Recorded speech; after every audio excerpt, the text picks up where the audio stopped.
After I cut my chicken breasts in half and season them on both sides, I like to beat the seasoning in. Not only does it, to me, make the chicken taste better, but it also helps to make it even more tender and juicy.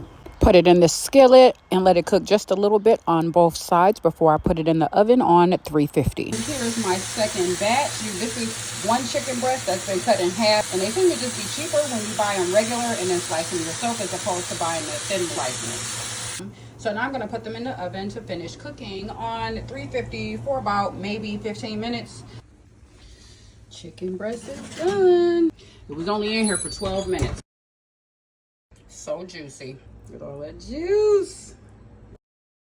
Dark pumpernickel bread, lettuce on top, chicken breast that I just prepared, this chipotle aioli sauce, and here we go. So he made his on potato bread, and he's got some white cheddar and a tomato. Let me zoom in.